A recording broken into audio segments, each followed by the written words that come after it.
suis forcément défavorable à cet amendement. Le transfèrement est un des axes majeurs de la réforme. Donc, je ne peux pas vous suivre, je ne comprends pas cet amendement. Je pense qu'il est totalement contre-productif. Sans le transfèrement, pardon, mais vous videz la réforme de son sens. Et l'objet principal, c'est d'améliorer la condition des détenus.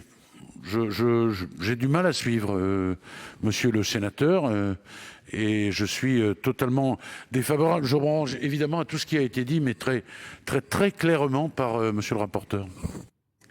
Bien, merci. Donc, amendement numéro 8, monsieur Sueur. Oui, pour explication de vote, monsieur le président, bien entendu, nous maintenons fermement l'amendement numéro 8 pour 2 raisons.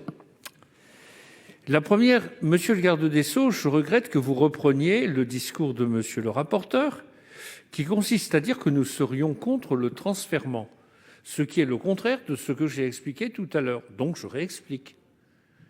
Je réexplique que nous sommes contre la décision du transfèrement par l'administration pénitentiaire avant le jugement, la décision du juge. Est-ce que c'est clair ?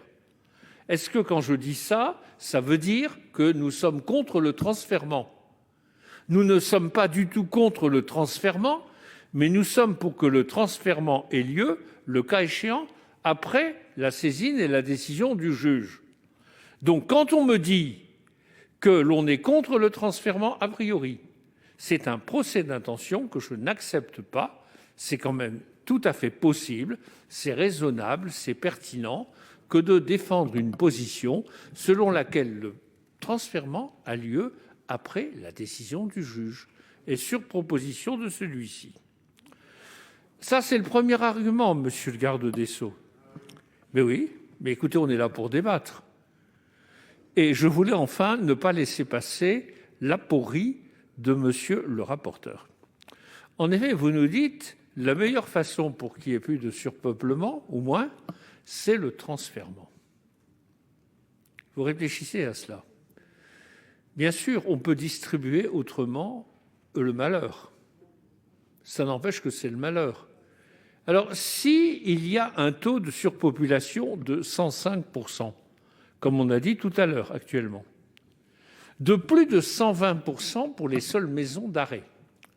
Donc nous sommes dans une maison d'arrêt. On va faire des transfèrements. On va faire un certain nombre de transfèrements. Et est-ce que ça va faire baisser le nombre de personnes détenues ? Bien sûr que non.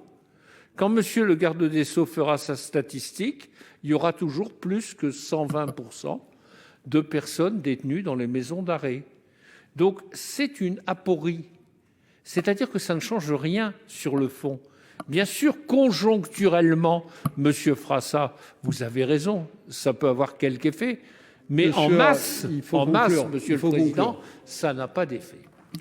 Merci. Monsieur le ministre. Monsieur le Président, pardon, monsieur le sénateur, est-ce que vous mesurez la portée de votre amendement ? Si on a un type ultra dangereux, là, vous préférez la décision judiciaire de libération plutôt que le transfèrement ? Et si vous avez quelqu'un de malade ?